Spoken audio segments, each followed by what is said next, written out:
Ezra Pound sangat menyadari bahwa apa yang telah berlaku sebagai pendidikan di dunia barat tidak lain hanyalah proses pengkondisian belaka yang menjamin terciptanya kejahilan atas hakikat dan kepaduan alam kehidupan. Dengan tebusan kita dijejali oleh informasi tentang kantung-kantung kehidupan yang khusus dan terkucil.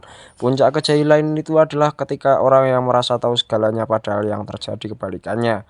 Ezra Pound juga terlalu paham bahwa perang dunia kafir ke-1 dan kedua dua-duanya direkayasa, didorong dan didalangi oleh para Freemason, yang sebagai hasilnya mereka menuai uang banyak, sembari meningkatkan kekuasaan mereka tidak saja di pemerintahan, tapi juga di sistem pendidikan, bisnis, medis, hukum, dan sistem media massa di setiap negara peserta perang tersebut. Maka ini semua memastikan dan menjamin melalui sistem perbankan, asuransi, dan sistem keuangan mereka yang lain penguasaan mutlak atas seluruh proses produsen konsumen kafir yang sedang didirikan di negara-negara tersebut.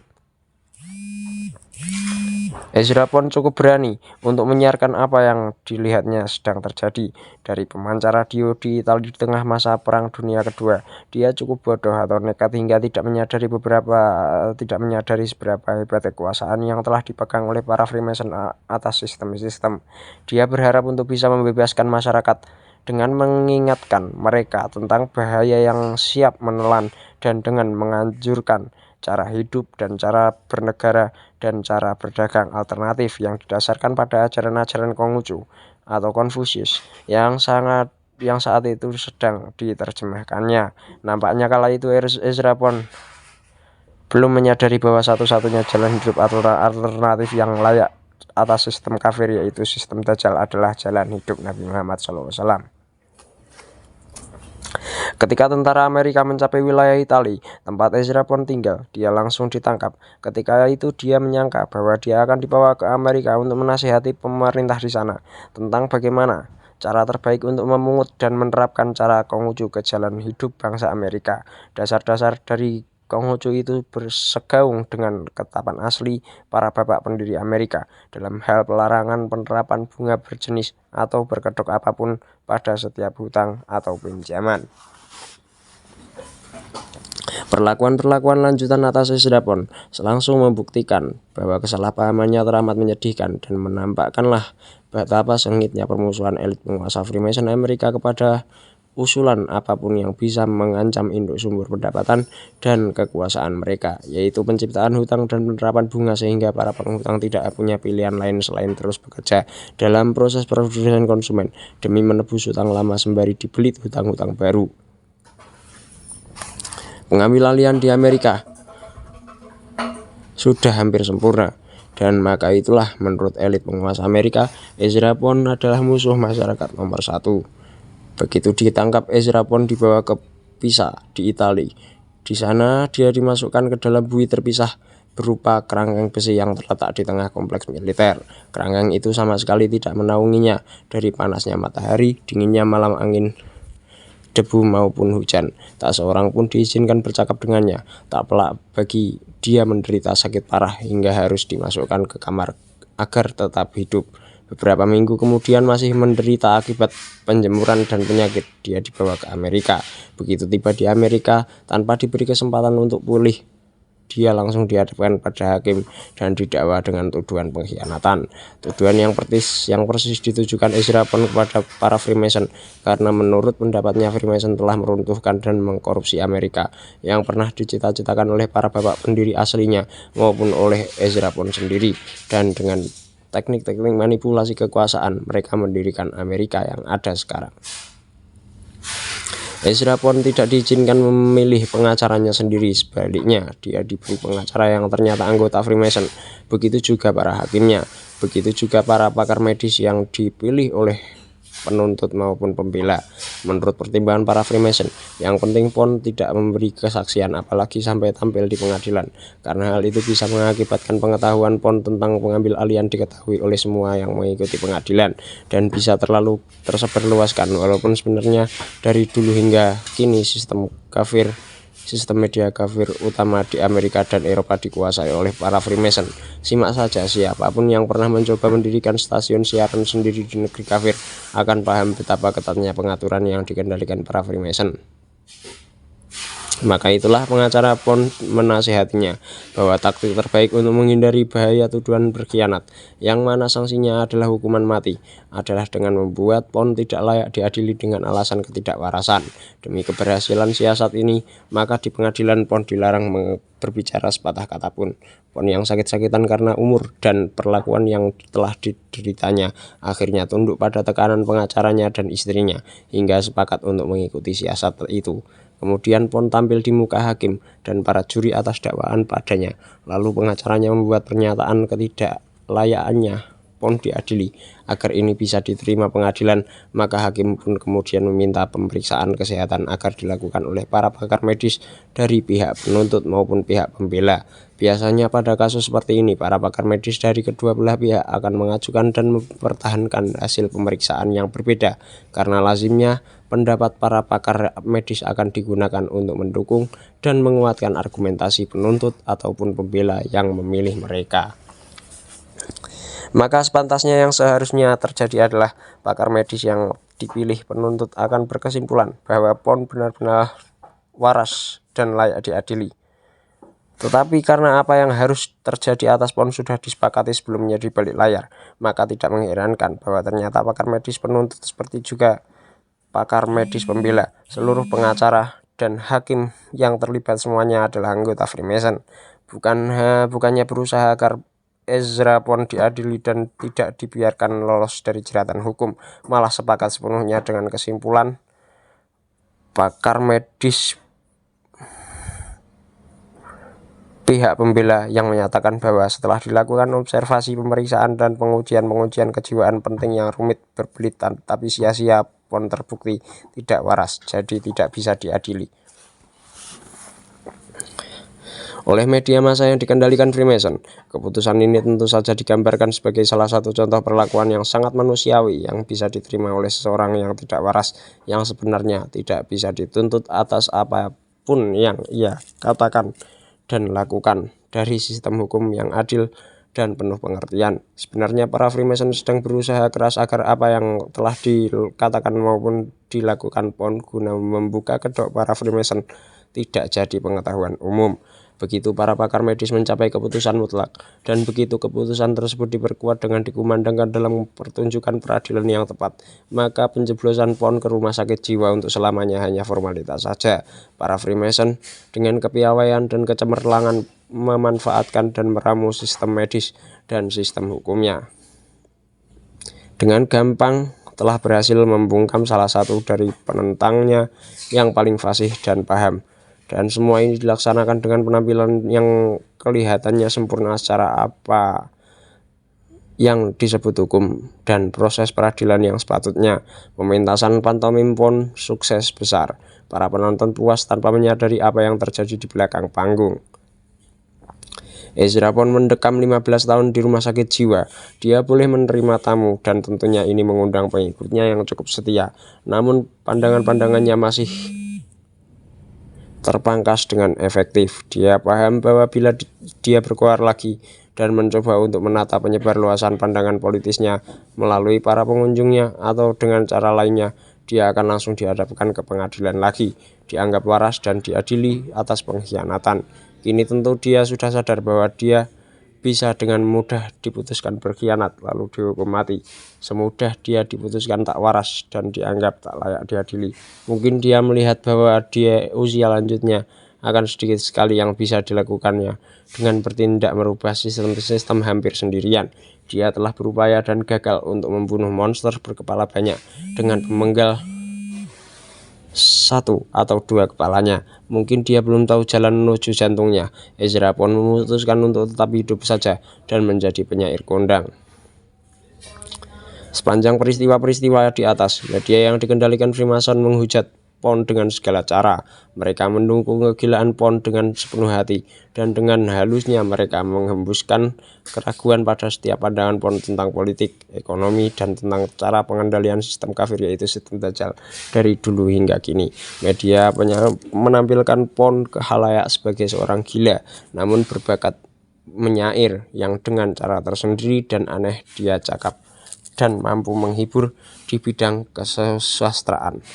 Namun sebaliknya, media juga menampilkan PON sebagai seorang yang sama sekali tidak mampu dan tidak memenuhi syarat untuk melakukan pengamatan apapun yang berkaitan dengan cara Amerika diperintah dan dikendalikan oleh para Freemason.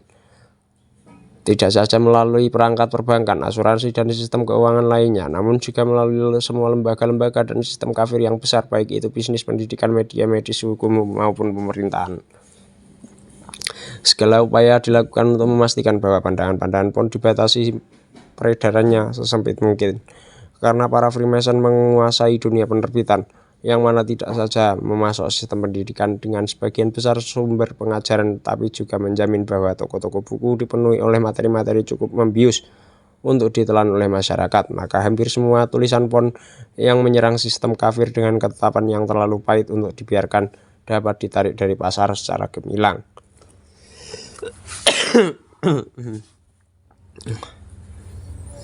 Hanya puisi-puisinya yang cantik saja yang diizinkan untuk terus beredar bebas. Bahkan hingga hari ini banyak edisi kanvasnya PON yang beberapa bagiannya dihitamkan atau disensor, yaitu pada bagian yang menyebutkan hal yang sensitif atau yang menyangkut orang penting seperti Rothschild yang disebutkan secara langsung maupun secara tersirat.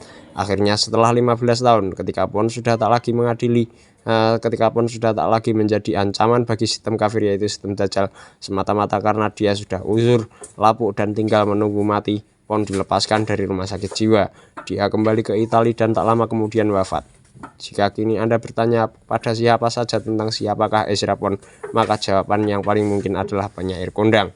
Amat langka yang mengenal kisah yang sesungguhnya, karena kisah itu tersembunyi dengan rapi di balik timbunan sistem informasi kafir yang tidak tersedia untuk umum. Keampuhan cara pembungkaman PON hanya dimungkinkan oleh keberadaan dan kelestarian jaringan yang efisien antara sistem-sistem pemerintahan, hukum, medis, dan media Amerika, sebuah jaringan yang menjadi nyata dengan pengendalian yang dijawantahkan oleh para Freemason.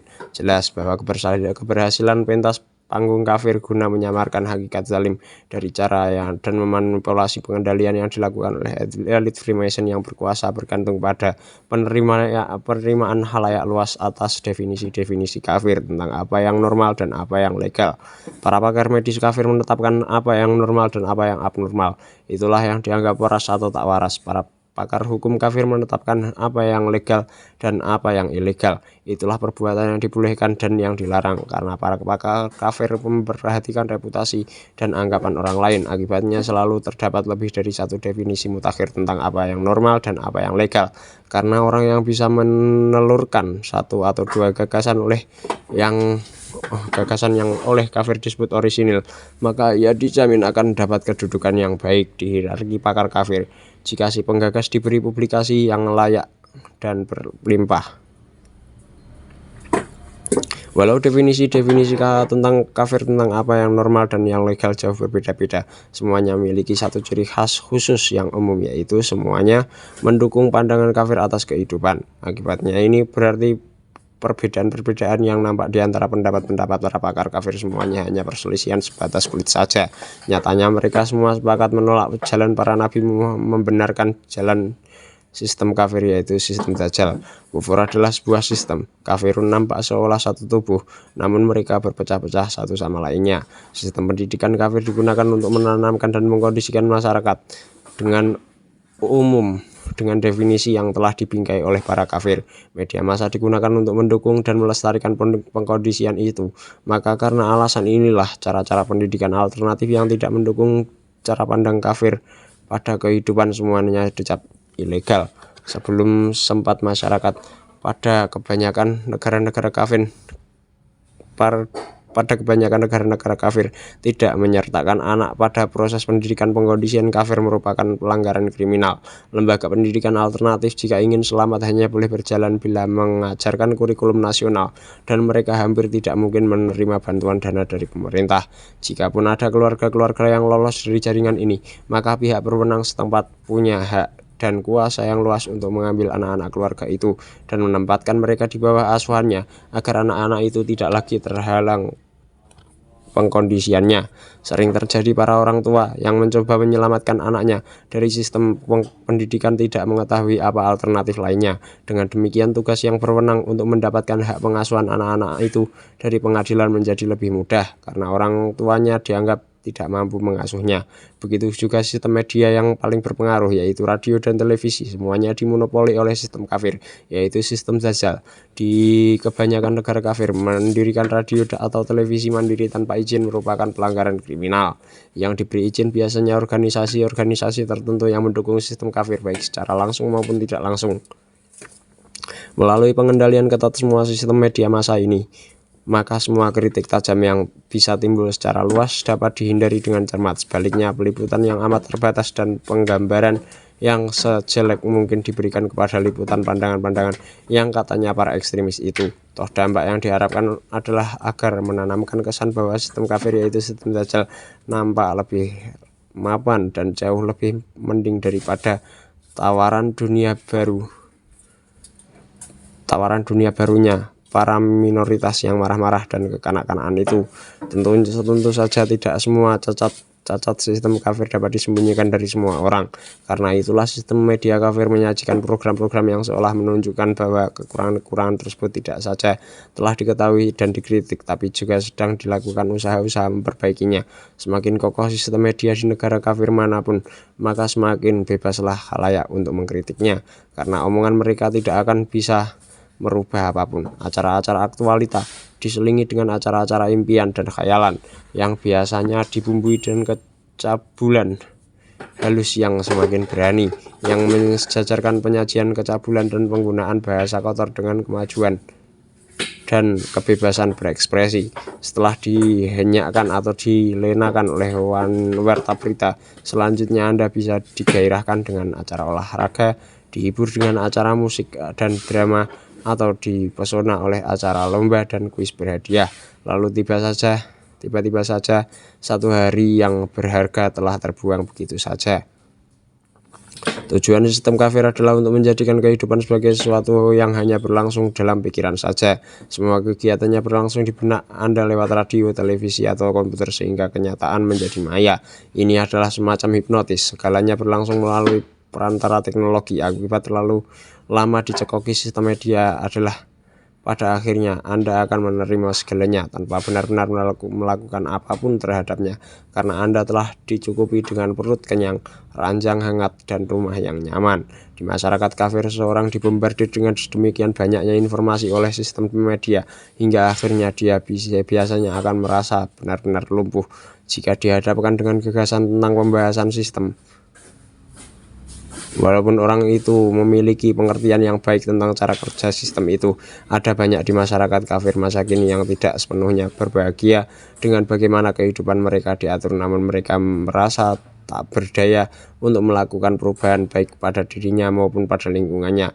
Ada juga mereka yang begitu saja menerima dunia yang disajikan sebagai akibat dari pendidikan dan pengkondisian media yang mereka alami. Dengan mengendalikan sistem pendidikan dan sistem media, elit kafir yang berkuasa memastikan agar definisi-definisi mereka atas apa yang normal dan apa yang legal tetap berlaku. Khalayak di negara kafir disajikan definisi-definisi itu sejak lahir hingga mati. Kebanyakan mereka hanya dapat melihat apa yang disuruh dilihat. Sedikit sekali yang menyadari betapa dalamnya definisi-definisi tertanam dalam kesadaran mereka, dan sangat sedikit pula yang berusaha menemukan makna sejati dari kehidupan yang telah diselubungi oleh definisi-definisi itu. Kandungan dari hasil pendidikan kafir adalah cara pandang kufur atas kehidupan. Inilah yang disebut sebagai mentalitas Dajjal. Ironis namun dapat diduga bahwa siapapun yang menolak cara pandang itu akan dicap dan dinafikan sebagai orang yang terkena cuci otak. Semua definisi-definisi kafir itu tidak berpijak pada pemahaman atas hakikat kehidupan. Tentunya definisi-definisi itu selalu menutupi kebenaran segala sesuatu. Definisi-definisi tersebut tidak bersumber dari wahyu kenabian yang datang dari sumber kehidupan, tempat kembali semua kehidupan.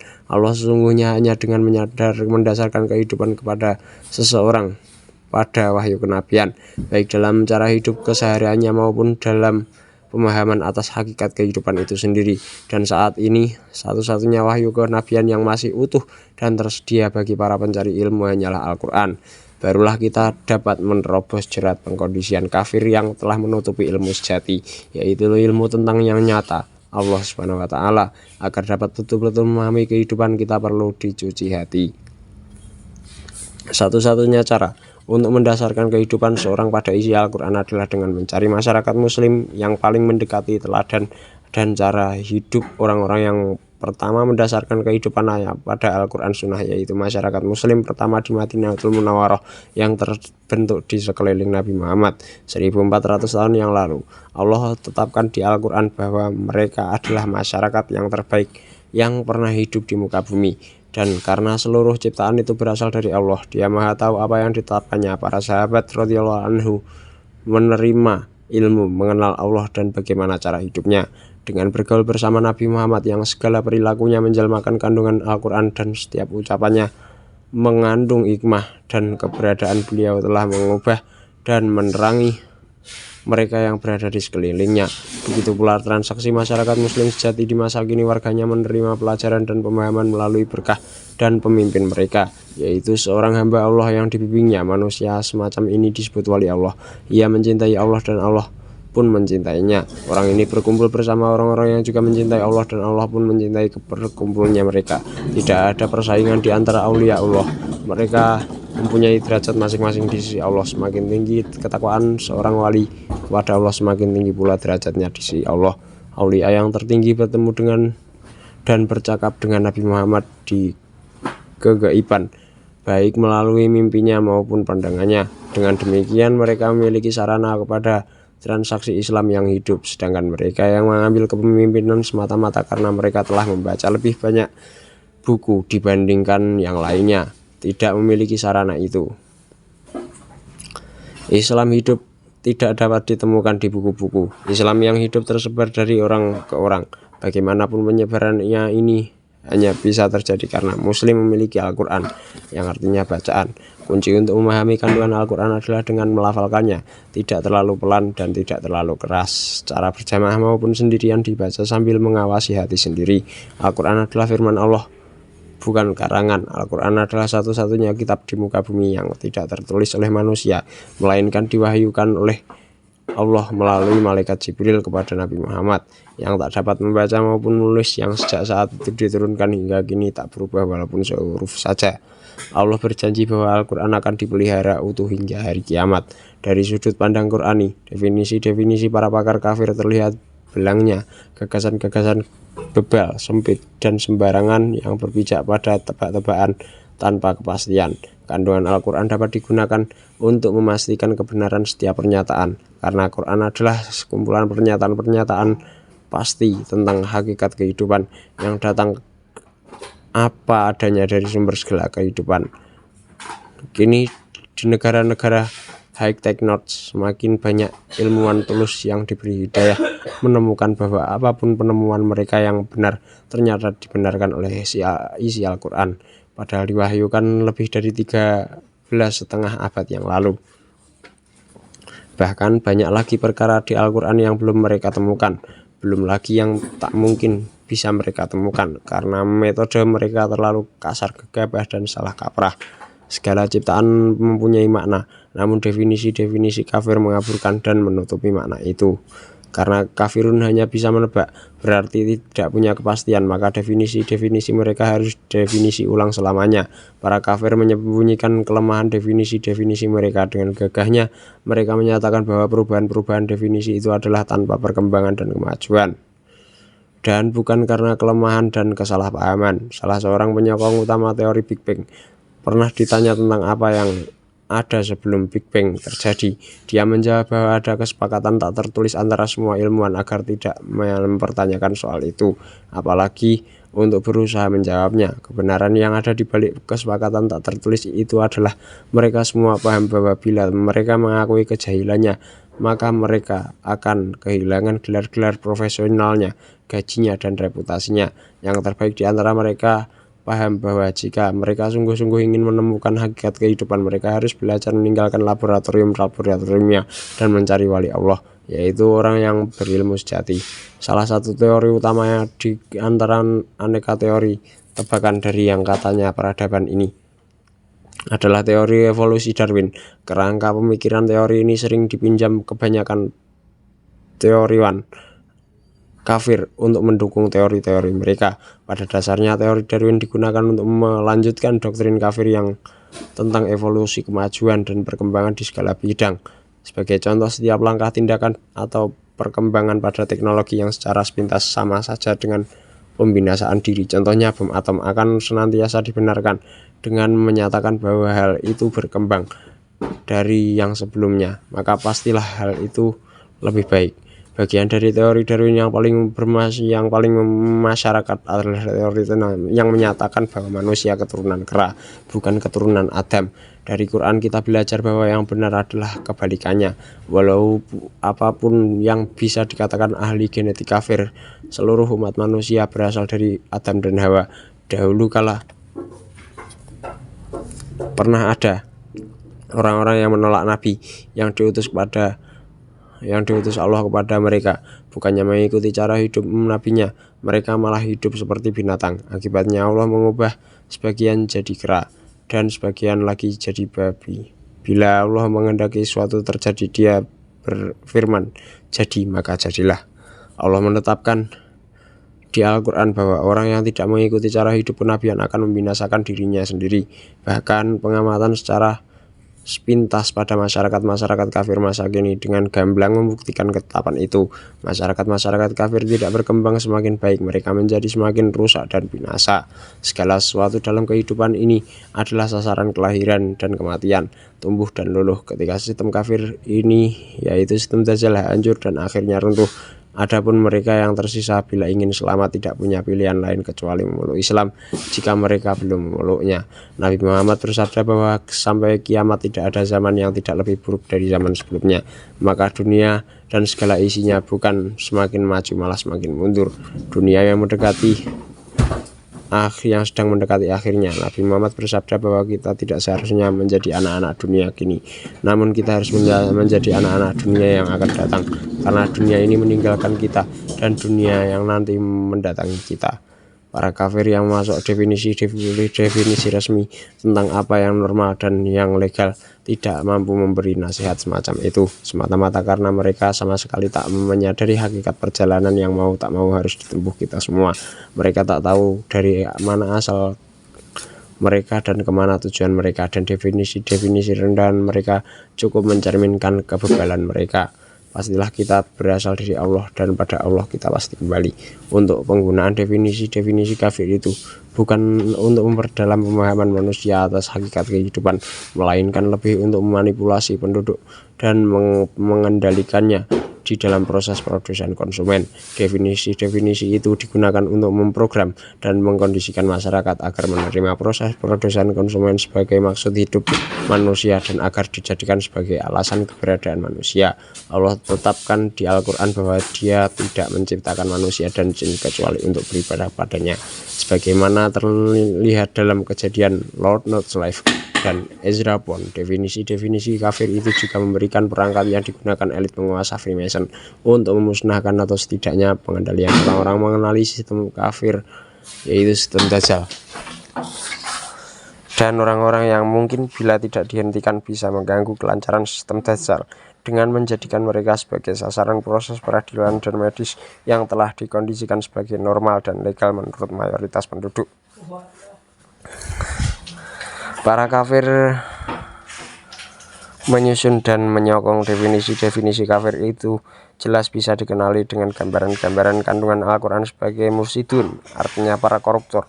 Mereka ialah orang yang mengatakan mereka sedang berbuat kebaikan, padahal nyatanya mereka hanya membuat kekacauan, perpecahan, dan pertikaian.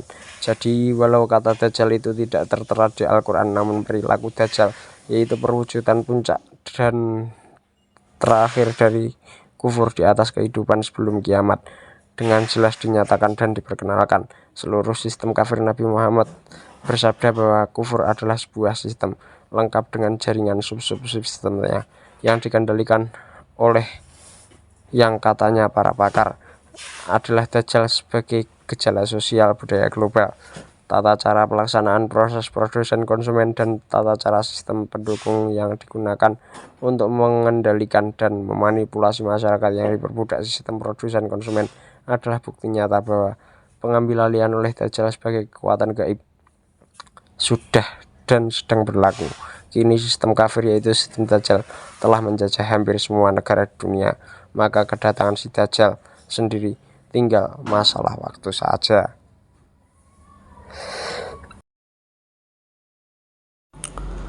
Contoh lain tentang cara sistem Dajjal dalam rangka memusnahkan oposisi dengan yang katanya perangkat konstitusional dapat ditemukan dalam cara penyelenggaraan persidangan Nuremberg yang masyhur. Dalam sejarah pengambil alihan oleh Dajjal bisa jadi inilah sandiwara, penyamaran, dan rekayasa yang paling cermat dan yang paling menyeluruh, serta memakan biaya jutaan pounds.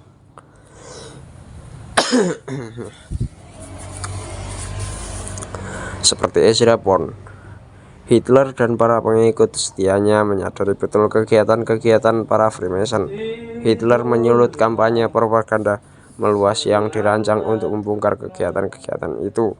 Dia bahkan merintis Perang Dunia Kafir Kedua. Seperti Pound, dia meremehkan tingkat pengendalian yang sudah dimiliki oleh para Freemason. Bahkan pernah pada suatu tahap ketika dia mendapatkan dukungan dana dari para bankir Zionis di Wall Street, Hitler menyangka bahwa pemerintahan Amerika dan penyokongnya jadi sedikit sekali pengetahuannya bahwa selama paling tidak 50 tahun sebelum bermulanya Perang Dunia Kedua, di Amerika benar-benar telah terjadi pengambil alihan oleh Freemason. Hitler tidak sadar bahwa dialah orang yang memang dinanti-nanti oleh para Freemason. Hitler cukup karismatik untuk dapat menarik sejumlah besar pengikut yang siap berperang bagi dirinya, dan dia cukup tampak kekuasaan dan metode-metode yang digunakannya untuk berkuasa.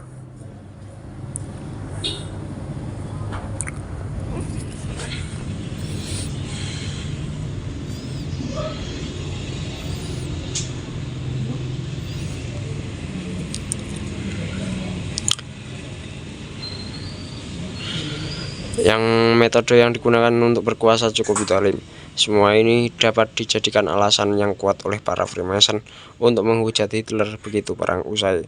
Maka dipakailah Hitler oleh para Freemason untuk menghancurkan dirinya sendiri, seraya pada saat yang sama memberi kesempatan bagi para Freemason untuk mengeruk keuntungan yang menggiurkan dari perorangan.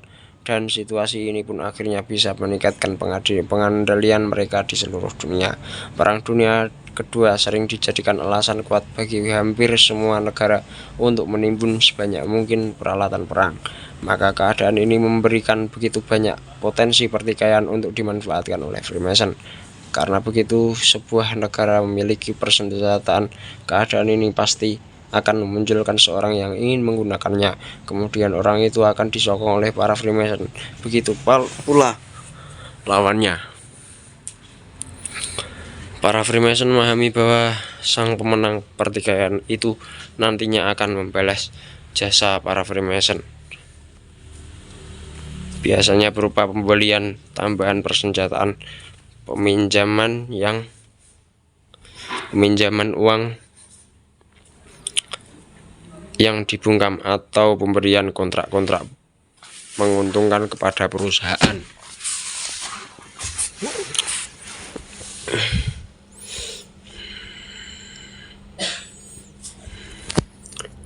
Sokongan Freemason demi menegakkan proses produsen konsumen di negara tersebut dan untuk menguras sumber daya alamnya.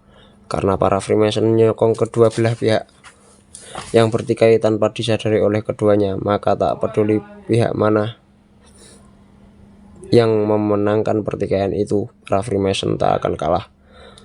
Seperti terhadap Pons, para Freemason juga mempunyai upaya pembalasan yang efektif yang di penghujung Perang Dunia Kedua bisa digunakan untuk menghujat gagasan-gagasan Hitler dengan telak, yaitu dengan menggambarkan Hitler sebagai orang yang demikian gilanya, hingga tak sepatah pun perkataannya bisa dipercaya, bahkan tak mengandung kebenaran. Setelah menggunakan Hitler untuk menciptakan situasi pertikaian yang menguntungkan, tentu para Freemason harus menceraikan diri dari keterlibatan pada kebangkitan dan kejatuhan Hitler, dari peran mereka sebagai dalang peperangan maupun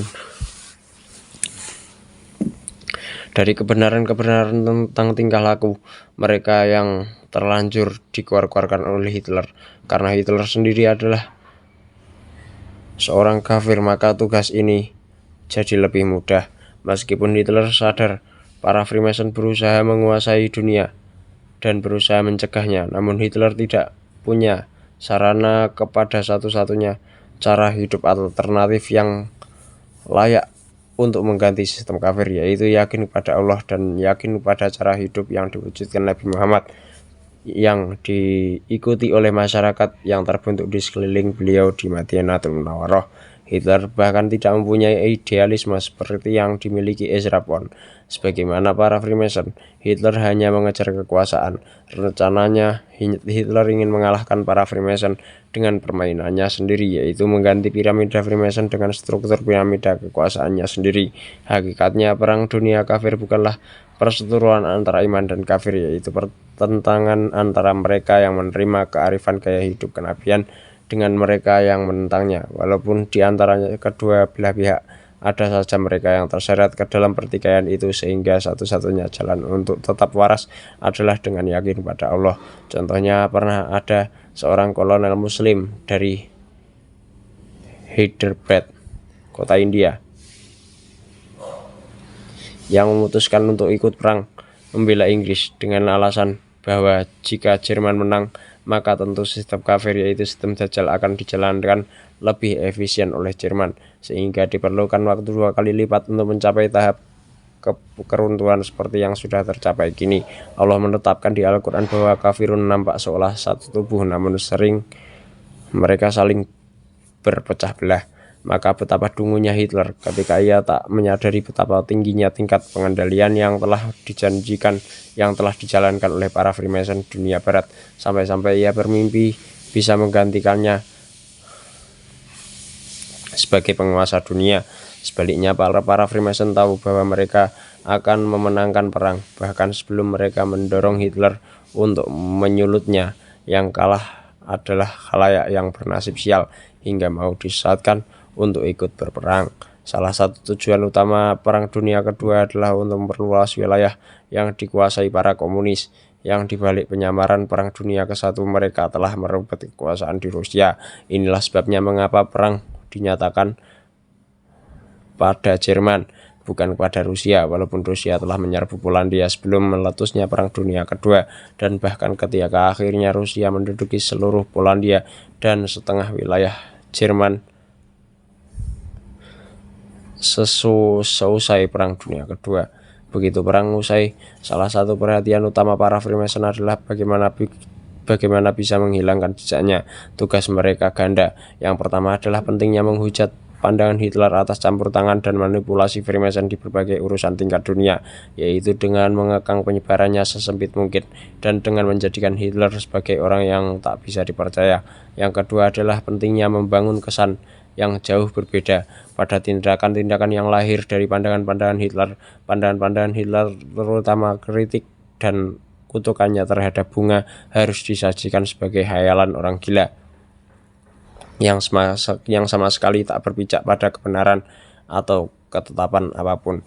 Tindakan-tindakan Hitler dan para pengikutnya harus digambarkan sebagai penjelmaan pengerikan dari prasangka-prasangka tak waras seorang penguasa zalim realitas, bukan sebagai salah langkahnya orang yang mencoba membebaskan Eropa dari jeratan pengendalian para Freemason.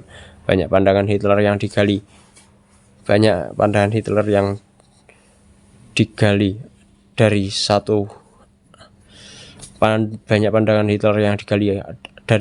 atau ditopang dengan ditemukannya sebuah buku kecil, yaitu The Protocol of the Learned Elders of Zion. Buku ini awalnya diterbitkan oleh Sergei Nilus di Rusia pada tahun 1905 dalam bahasa Rusia. Dan camkan ini, bila seseorang memiliki buku ini di masa perebutan kekuasaan oleh komunis di Rusia, maka diancam dengan hukuman mati. Buku ini memberikan gambaran tak utuh tetapi cukup mengenai rencana induk para Freemason untuk mengendalikan dunia, tata dunia baru.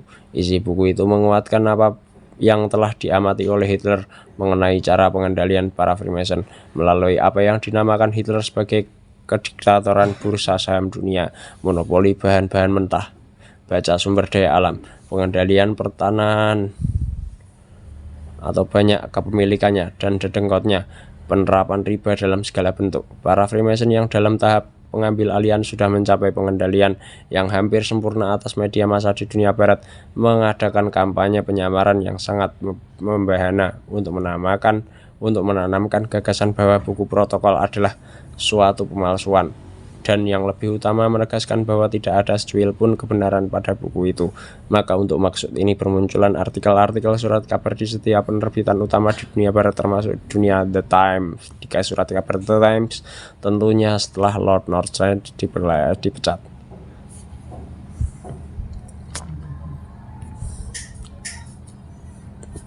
Yang bahkan hingga kini kadang-kadang masih muncul.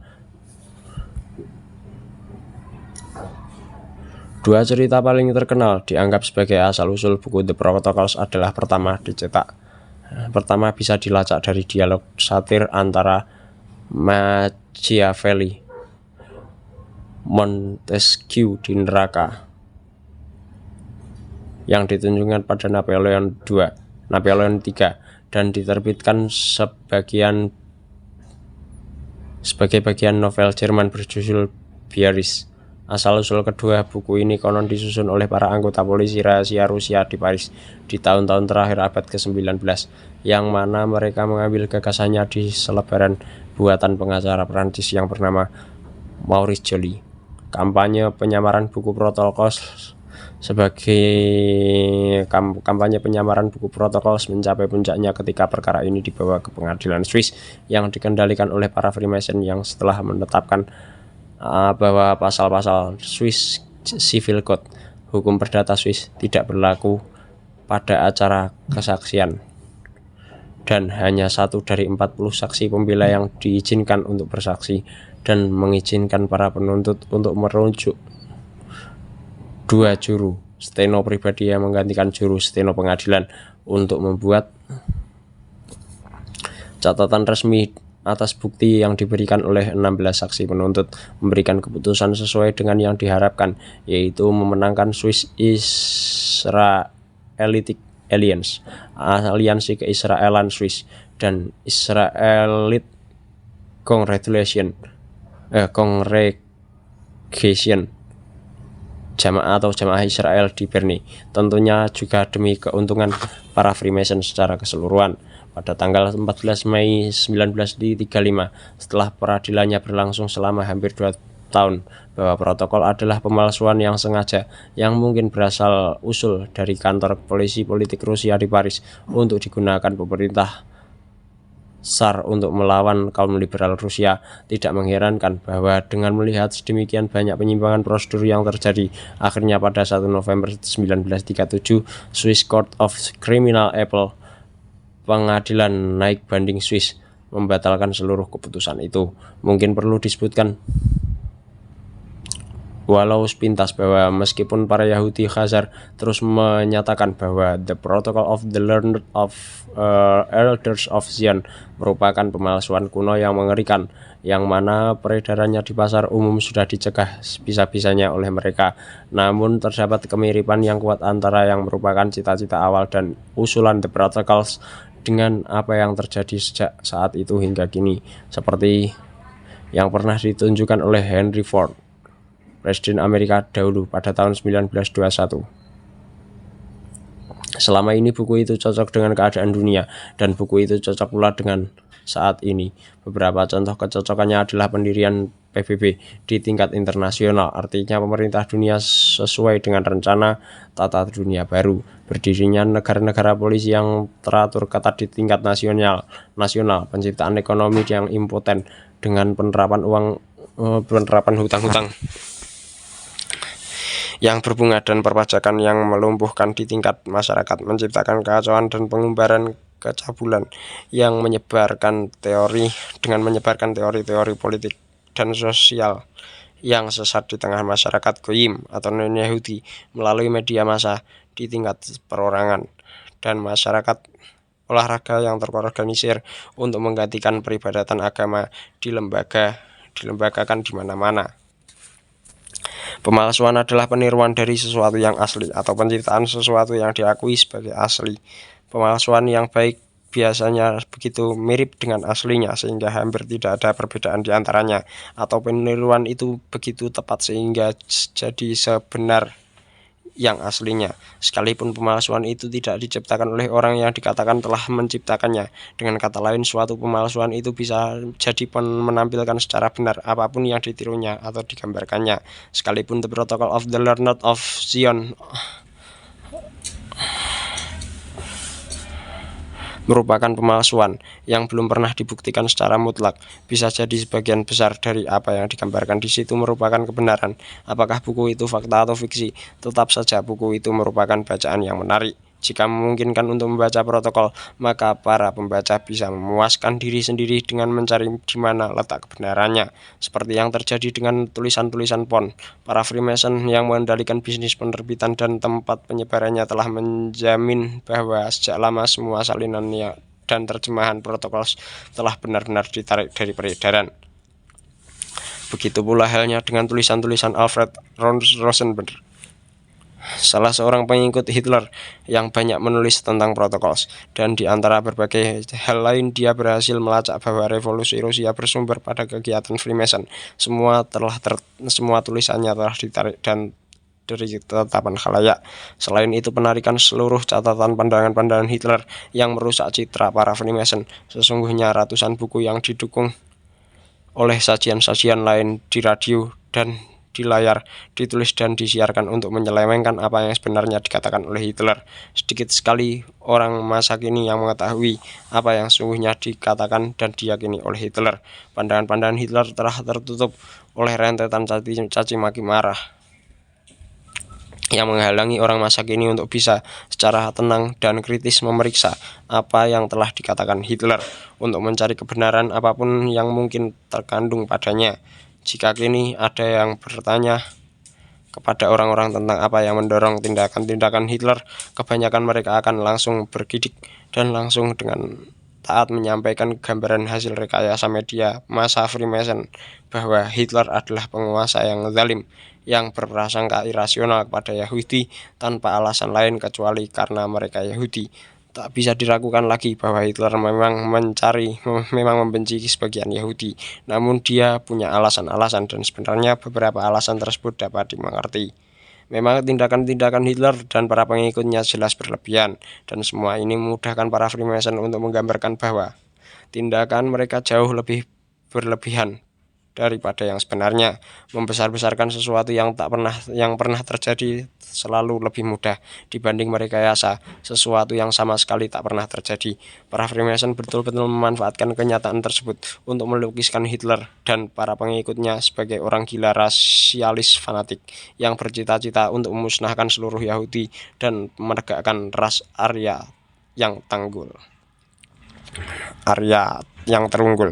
Dengan teknik-teknik manipulasi media massa yang sangat memancing amarah, termasuk teknik penayangan close up yang menuduh tanpa memberi gambaran yang menyeluruh dan dilatari oleh ramuan kata bermuatan yang memancing kebencian, para Freemason mencapai sukses besar dalam menjelmakan Hitler sebagai psikopat paranoid ngawur yang membayangkan persekongkolan yang tidak ada demi membenarkan prasangkanya yang rasialis dan irasional serta kebenciannya para seluruh Yahudi. Tentu saja terdapat beberapa kebenaran dan tuduhan-tuduhan tersebut, namun melalui sistem media, tuduhan tersebut dipelihara sebagai kebenaran yang mutlak. Padahal nyatanya banyak kebenaran yang telah dihapuskan dari gambaran yang dipersiapkan untuk masyarakat umum. Salah satu contohnya seperti yang ditulis Douglas Reed, wartawan utama The Times untuk wilayah Eropa Tengah dan Balkan pada 1430-an. Di dalam bukunya The Controversy of Zion pada kasus pembasmian Yahudi di Jerman, saya menemukan bahwa sajian kenyataan-kenyataan yang adil secara bertahap telah dikalahkan oleh penggambaran yang berat sebelah, sehingga akhirnya kehilangan kebenarannya. Pergeseran-pergeseran ini terjadi dalam 3 tahap yang tak ketara. Awalnya media mengabarkan tentang pembasmian lawan-lawan politik Yahudi. Kemudian ini secara halus dirubah menjadi pembasmian Yahudi dan lawan-lawan politik. Dan pada akhirnya pers secara umum hanya membicarakan tentang pembasmian Yahudi. Dengan cara ini, kesan palsu telah ditayangkan ke dalam pemikiran khalayak, dan kesengsaraan korban dan jumlahnya begitu banyak telah terhapus dari penglihatan umum, karena sorotan media hanya ditunjukkan kepada satu kelompok saja, yaitu Yahudi. Hasilnya nampak di tahun 1945, yaitu ketika di satu sisi pembasmian Yahudi dijadikan sasaran penuntutan resmi di Nuremberg, sedangkan di sisi lainnya setengah dari Eropa dan seluruh warganya dibiarkan menderita akibat pembasmian yang telah bersama-sama mereka semua alami, di mana sebenarnya hanya sekelompok kecil Yahudi yang telah ikut menderita. Sesuai dengan kecilnya perbandingan jumlah mereka di setiap wilayah, Douglas Reed melanjutkan, ketika pembasmian umum dimulai, aku melaporkan apa saja yang kusaksikan.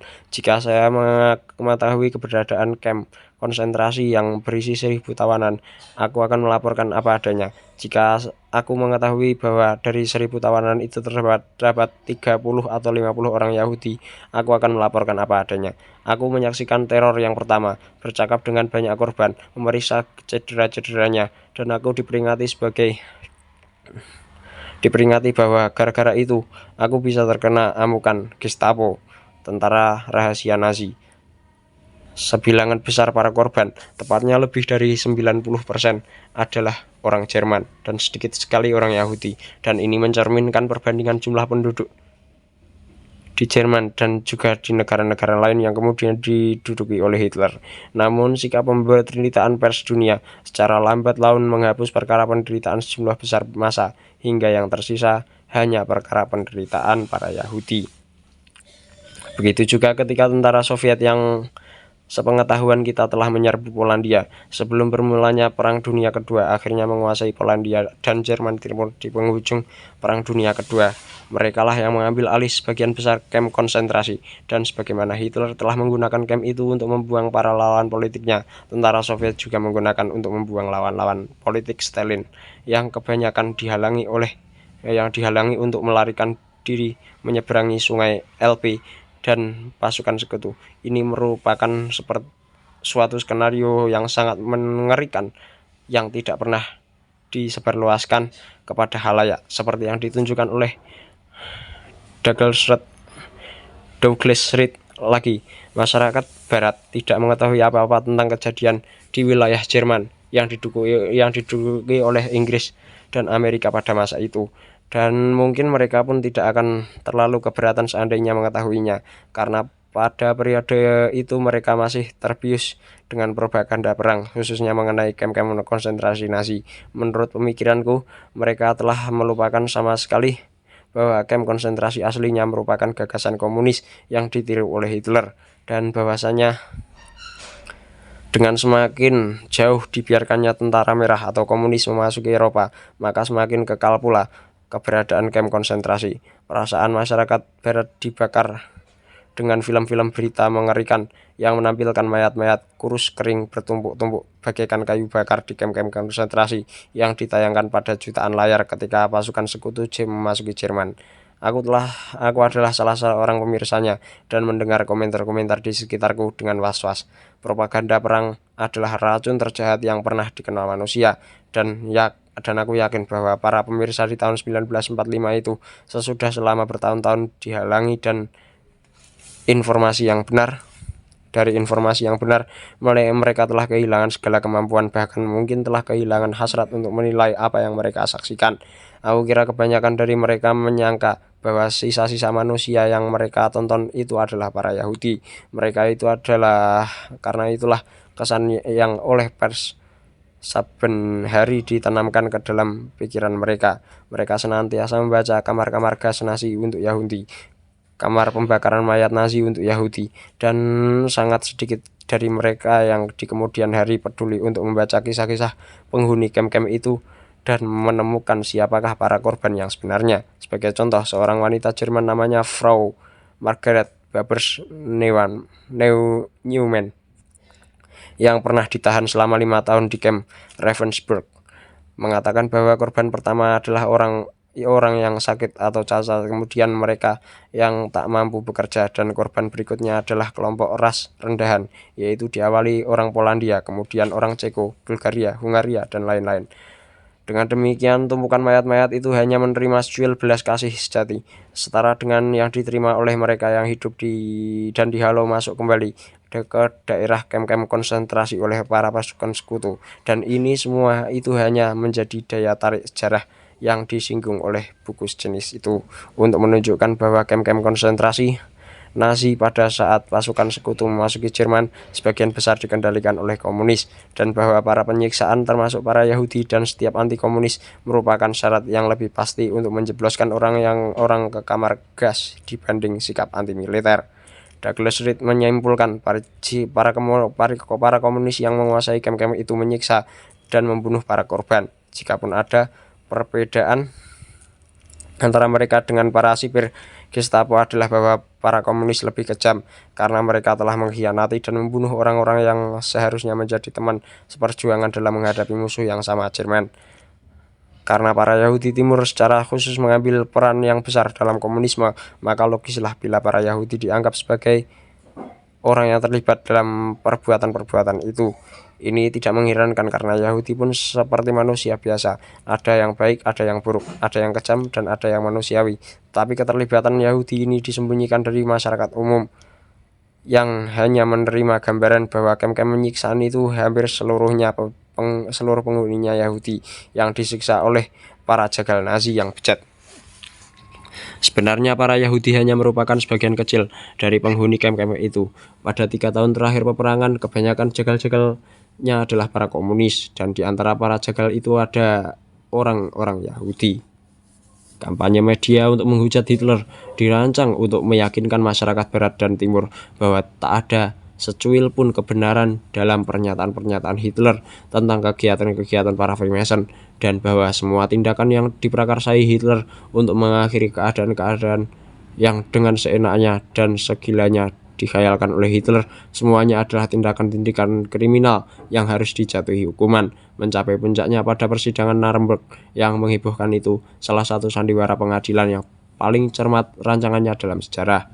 Biasanya peliputan media menggambarkan persidangan Nuremberg sebagai salah satu peristiwa besar dan proses teradil dalam sejarah hak asasi manusia. Diungkapkan pandangan bahwa terdakwa sudah beruntung bisa dapat persidangan, apalagi bila sidangnya adil, karena jika pihak pemenangnya tak begitu adil, bisa jadi terdakwa langsung dibunuh karena dendam kesumatannya. Sejak pertama kali persidangan itu dimulai, gambaran penyemaran media tentang persidangan-persidangan Nuremberg terus berlangsung hingga kini. Cukup sekilas pandangan pada persidangan-persidangan tersebut, kita akan temukan bahwa sebenarnya semua keputusan telah dibuat sebelum persidangan, dan keputusan-keputusan tersebut dirancang untuk menimpakan kesengsaraan yang seberat-beratnya atas para terdakwa sebelum akhirnya mereka digantung pada hari pengadilan menurut Yahudi, yaitu hari Hoshana Rabbah, salah satu hari besar Yahudi.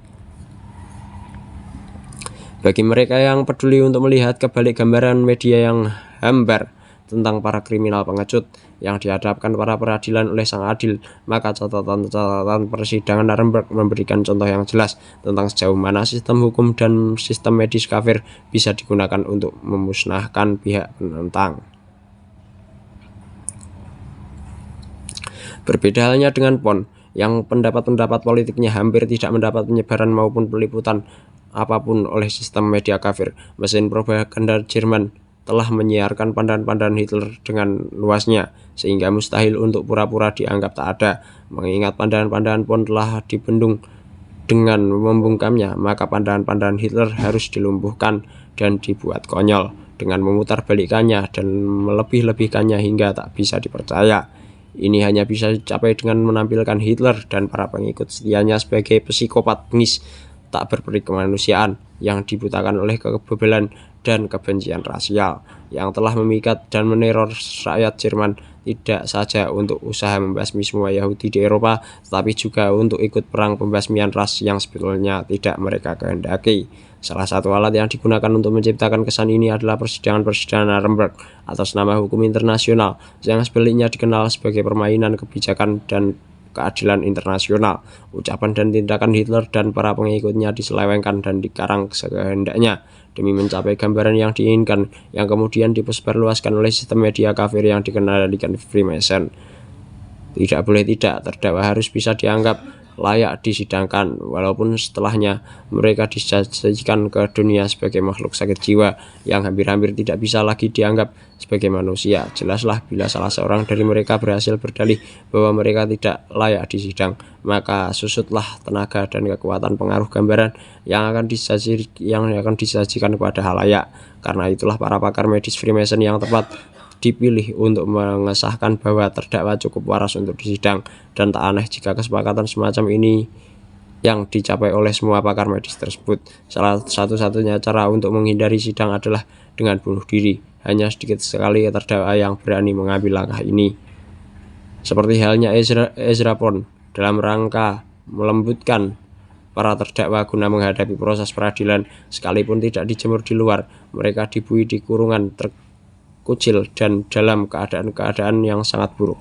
Selama masa pengucilan yang berbulan-bulan, para terdakwa menjalani pemeriksaan Rorschach yang kondang itu, yang mana hasil dan penafsiran dari percobaan itu kemudian dipakai untuk memperkuat pengaruh serangan kepada para pengikut Hitler dalam kampanye propaganda pasca sidang. Pemeriksaan Rorschach kepada para terdakwa awalnya dirintis oleh seorang dokter jiwa Inggris yang beberapa tahun kemudian di malam tahun baru bunuh diri dengan menelan satu kapsul cyanida. Sebuah kapsul yang sama ditemukan juga pada saat Göring bunuh diri. Allah berfirman dalam Quran bahwa seorang yang tidak mengikuti jalan hidup para nabi membinasakan dirinya sendiri. Rupanya dokter jiwa Inggris itu dianggap tidak pantas untuk jadi pemeran utama ahli jiwa di pentas Nuremberg. Karena itu dia sejak awal pertunjukan digantikan oleh pakar Amerika yang lebih piawai. Dialah yang melaksanakan pemeriksaan Rorschach kepada para terdakwa, dan dialah yang kemudian menulis berjilid-jilid temuan-temuan pakarnya. Cara pemeriksaan Rorschach adalah dengan memperlihatkan kepada para pasien serangkaian gambar besar bercak tinta asimetris yang beragam bentuk maupun warnanya.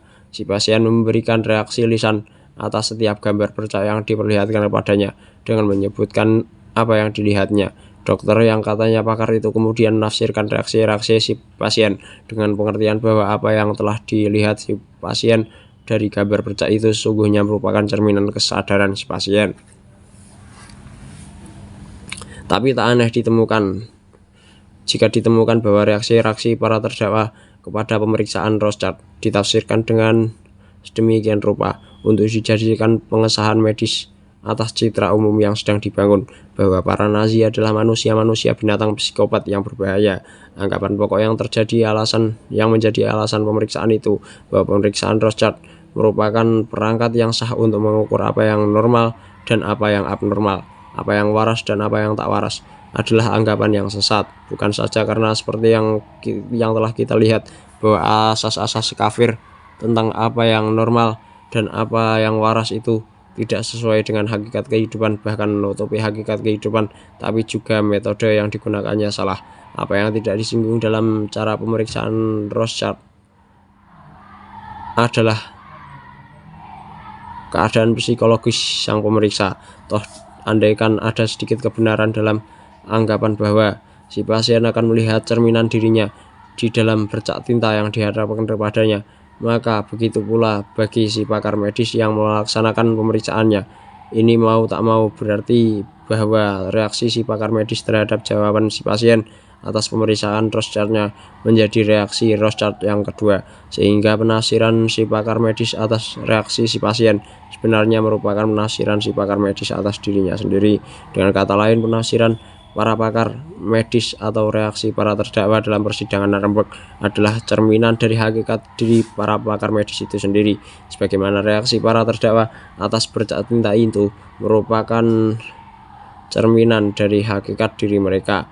Kesimpulan yang diambil oleh para pakar atas diri mereka terdakwa sebenarnya juga berlaku terhadap pada diri mereka sendiri, sebagaimana kesimpulan para pakar medis atas kewarasan Ezra Pound sebelumnya sebenarnya adalah cerminan dari kewarasan mereka. Ini adalah salah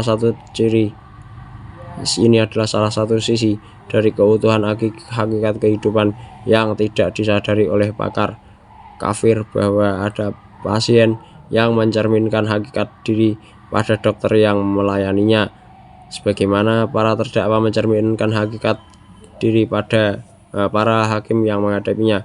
Inilah sebagian penyebab mengapa dokter-dokter tertentu melayani pasien-pasien tertentu dan hakim-hakim tertentu menyidangkan kasus-kasus tertentu. Maka dalam hal persidangan Nuremberg sebenarnya tidak ada perbedaan di antara para pendakwa dan para terdakwa, dan tidak ada perbudakan di antara para hakim yang dihakimi, apalagi bertentangan dengan prosedur hukum yang paten. Para penuduh dan para hakimnya sebenarnya satu dan sama. Gagasan bahwa para pakar kafir adalah pengamat kehidupan yang tidak memihak merupakan salah satu ciri-ciri dari pandang kafir atas kehidupan. Mereka mengira dengan pengetahuan istimewa mereka atau kehebatan kemampuan mereka dalam mengumpulkan dan berakrobat dengan informasi, mereka mampu membentuk suatu pandangan terhadap kenyataan yang tidak memihak dan objektif, yang mana dia sendiri tidak terlibat pada baik secara langsung maupun tak langsung. Sebenarnya dalam kehidupan tak ada pemilahan, hanya ada satu kenyataan. Tak seorang pun yang terpisah dari kehidupan walaupun dikiranya begitu. Sungguhnya setiap orang dalam kehidupan ini hanya memelihara apa isi hatinya sendiri. Apapun isi hati Anda akan menjelma dalam kehidupan Anda. Apa saja yang Anda lihat dalam kehidupan merupakan cerminan dari diri sendiri. Apa saja yang Anda dapatkan di dunia ini adalah gaung suaramu sendiri. Maka para dokter sejati hanyalah aulia Allah yang telah menerima izin, yaitu wewenang dari Allah untuk mengobati penyakit-penyakit yang tersembunyi dalam hati dan pada diri manusia, dan untuk membimbing khalayak dari kejahilan ke ilmu pengenalan kepada Allah dengan kehendak Allah. Para wali Allah yang mengajarkan dengan izin adalah para dokter yang sungguhnya di dunia ini, yang melihat segala sesuatu sesuai dengan apa adanya, dengan penglihatan langsung yang tidak sekedar mengandalkan mata. Para pakar medis kafir membenarkan apa yang dibayangkannya sebagai kenyataan yang sebenarnya adalah khayalan. Para wali Allah membenarkan yang nyata. Akibatnya aulia yang mengajar dengan izin mustahil berdusta. Siapapun yang berkumpul bersama aulia akan melihat cerminan sejati dari dirinya, seraya mendapatkan banyak manfaat dan mengalami perbaikan diri karena cahaya Allah yang memancar dari awal aulia. Karena semua terjadi ini atas kehendak Allah, dan aulia pun memahami ini, maka mereka tak dapat memungut biaya atas jasa mereka itu. Inilah tanda seorang hamba Allah yang mendapat bimbingan. Dia dibimbing oleh Allah dan tidak meminta uang. Amat sangat bertolak belakang dengan pakar medis kafir. Dengan alasan yang sama, ketika kita memerlukan hakim, maka aulia Allah adalah orang-orang yang memiliki sarana terbaik untuk menjadi hakim, karena mereka memiliki furqan, yaitu kemampuan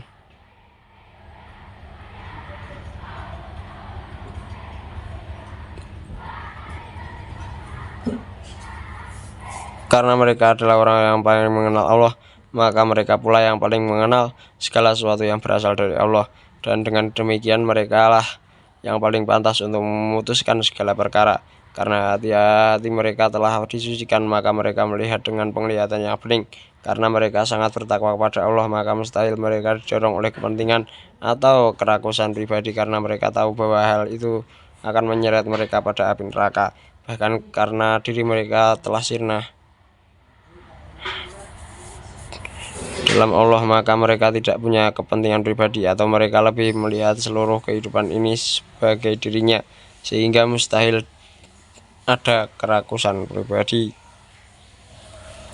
Para waliullah sangat bertolak belakang dengan para pakar kaum hukum kafir yang tidak layak untuk menghakimi apapun, karena mereka tidak bisa melihat segala sesuatu sesuai dengan apa adanya. Piagam Nuremberg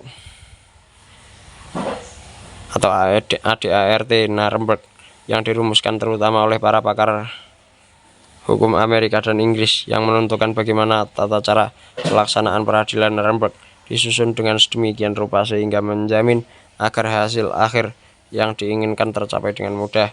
Definisi-definisi hukum resmi yang menetapkan apa yang dianggap sebagai kejahatan dan bagaimana cara membuktikan tindak kejahatan itu sedemikian longgar dan menguntungkan para jaksa penuntut, sehingga anak kecil pun pasti bisa menjatuhkan hukuman kepada para terdakwa atas kejahatan-kejahatan yang dituduhkan.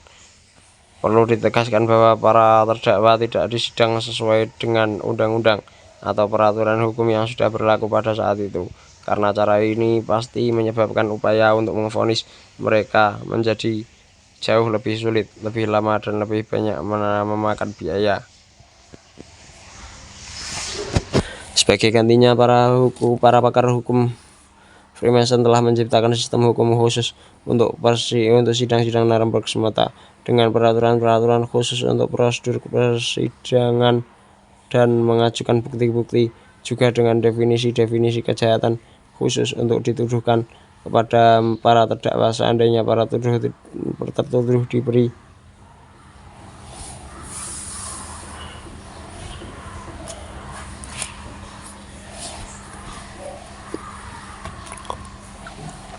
kesempatan untuk naik banding, misalnya kepada The English Court of Appeal atau peradilan naik banding Inggris, atau pada The House of Lords, Mahkamah Agung Inggris. Sudah pasti para tertuduh akan dibebaskan dari segala tuduhan, karena tata cara peradilan Nuremberg bisa dengan mudah dibuktikan sebagai penyimpangan tata cara peradilan yang sangat besar.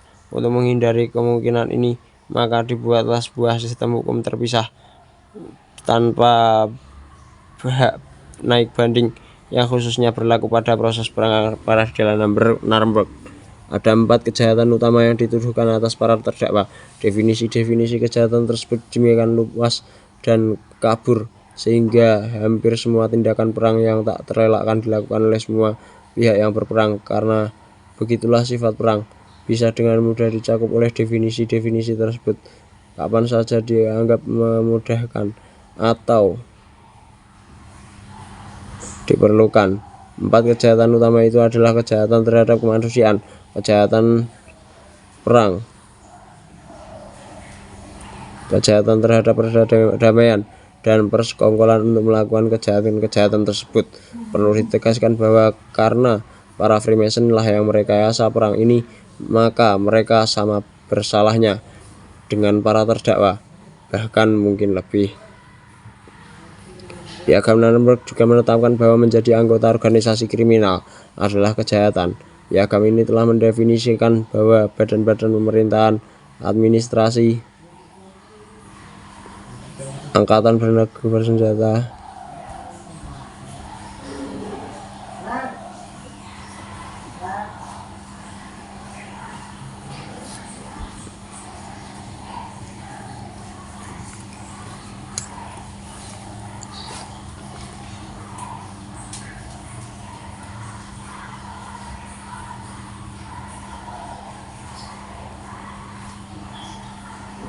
walaupun sepanjang peperangan mereka juga telah bekerja dan menggunakan metode-metode yang dasarnya sama dengan yang dilakukan oleh pihak Jerman, karena akhirnya benar-benar tidak ada perbedaan di antara suatu kafir dengan kafir yang lain.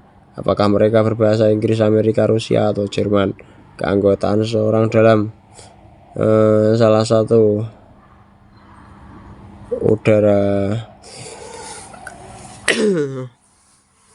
satu dikutip dari yang dicap sebagai organisasi kriminal di atas ditetapkan sebagai prima facie bukti yang terkuat bahwa yang bersangkutan terlibat dalam persekongkolan untuk melakukan kejahatan-kejahatan utama lain sebagaimana tertera di dalam Piagam Nuremberg.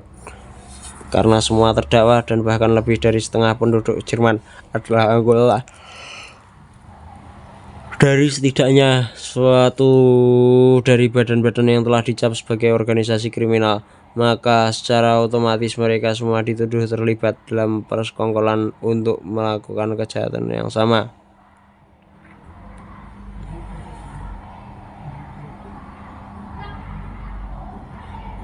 Bahkan sebelum persidangan dimulai,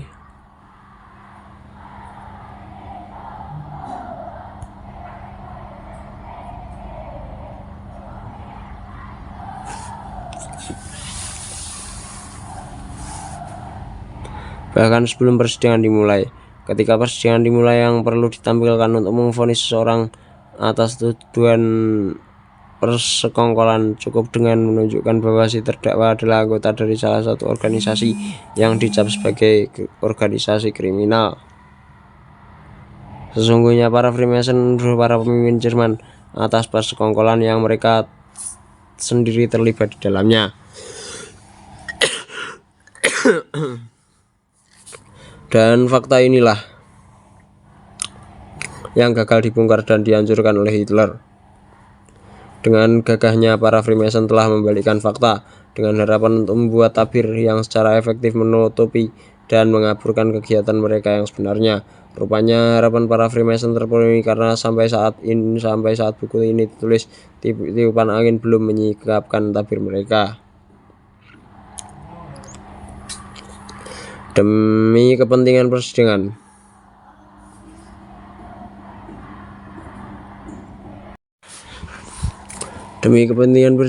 Piagam Nuremberg telah mendefinisikan hampir seluruh lembaga nasional Jerman sebagai organisasi kriminal.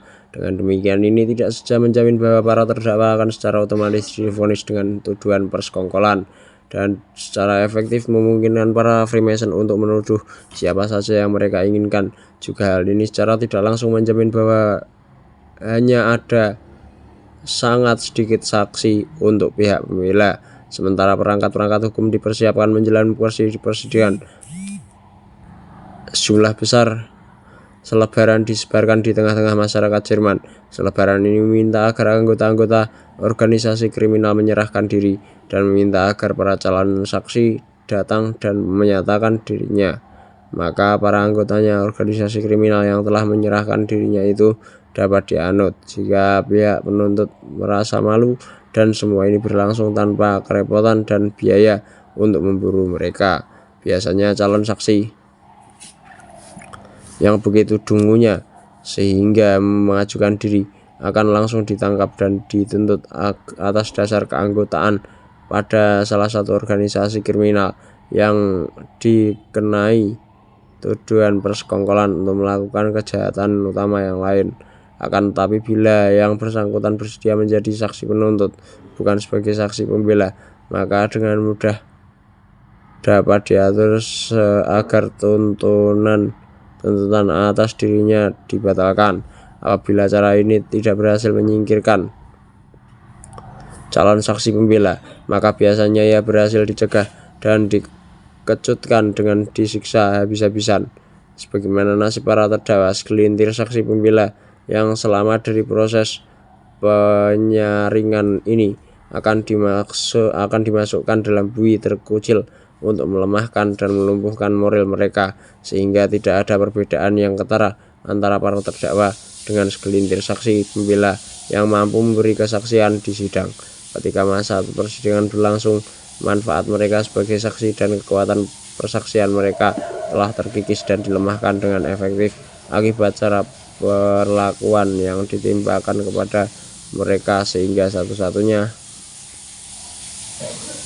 manfaat kehadiran mereka hanyalah untuk menciptakan kesan para wanita terdakwa di sidang secara adil.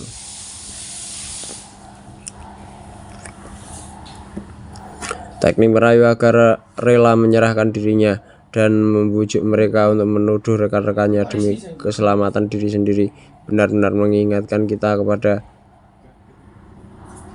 teknik yang digunakan oleh Inkuisisi abad pertengahan dan Inkuisisi Spanyol untuk mencapai tujuan yang persis sama. Perbedaan pendaranya adalah bahwa cara inkubator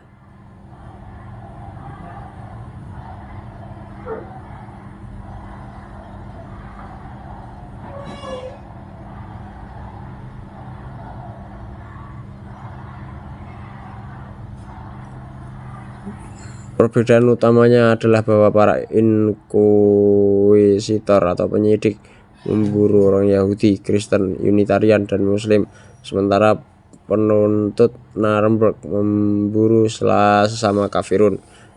Bisa jadi para penuntut Nuremberg sadar dan dengan sengaja mengikuti contoh inkuisisi, karena yang dahulunya para inkuisitor kini adalah para Freemason. Para penuntut Nuremberg yang dengan terang-terangan telah melanggar doktrin kafir mengenai pembagian kekuasaan legislatif, administratif, dan yudikatif berfungsi ganda sebagai legislator yang merumuskan piagam dan sebagai hakim atas para terdakwa, mendasarkan sebagian besar perkaranya pada bukti-bukti tertulis. Keuntungan dan cara ini adalah dokumen yang tidak dapat diperiksa ulang oleh kebenaran isinya, dan sanggahan secara lisan semata atas kebenaran isi dokumen atau atas penafsirannya atau atas penjabaran dari isi dokumen tersebut. Apalagi jika hakim sudah sepenuhnya setuju dengan perkara yang sedang didakwakan ini. Dengan demikian, Nuremberg peraturan-peraturan yang berkaitan dengan bukti-bukti tertulis dan dapat biasanya berlaku dalam keputusan sidang adalah peradilan.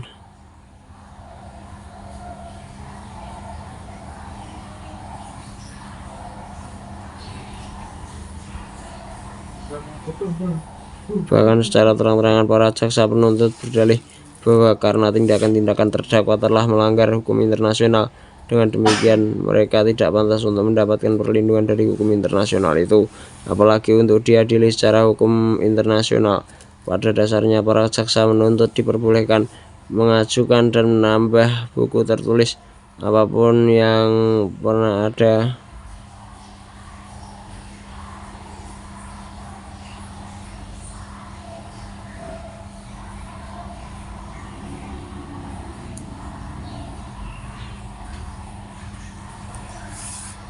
bahkan walau seandainya dokumen itu bukan aslinya, hanya salinan. Ini seperti bahwa dokumen-dokumen palsu pun dapat juga dilampirkan sebagai bukti pihak penuntut tanpa dapat ditentang secara efektif oleh pihak pembela, sekalipun pembela mencurigai keaslian sebuah dokumen. Tentunya dokumen itu senantiasa disertai surat sumpah dari pakar hukum yang berpangkat tinggi yang menyatakan bahwa semua dokumen itu adalah hasil asli dan telah diteliti oleh siapapun yang menemukannya. Para penuntut di Nuremberg diberikan grade baby berdasarkan pasal 18 ayat dan pasal 19 dari Piagam Nuremberg. Dengan pasal 18 ditetapkan bahwa Tribunal membatasi sidang menjadi acara kesaksian yang singkat dan mengambil tindakan tegas untuk menghindari hal-hal yang mungkin menyebabkan penangguhan tak beralasan dan menyingkirkan perkara-perkara atau pernyataan-pernyataan apapun yang dianggap tidak berkaitan. Pasal 19 menetapkan bahwa Tribunal yang terikat pada peraturan teknis mengenai bukti-bukti dan harus memilih dan menerapkan prosedur yang sedapat mungkin mempercepat sidang dan prosedur non teknis, dan harus tak mau menerima bukti apapun yang dianggap bernilai menguatkan kebenaran.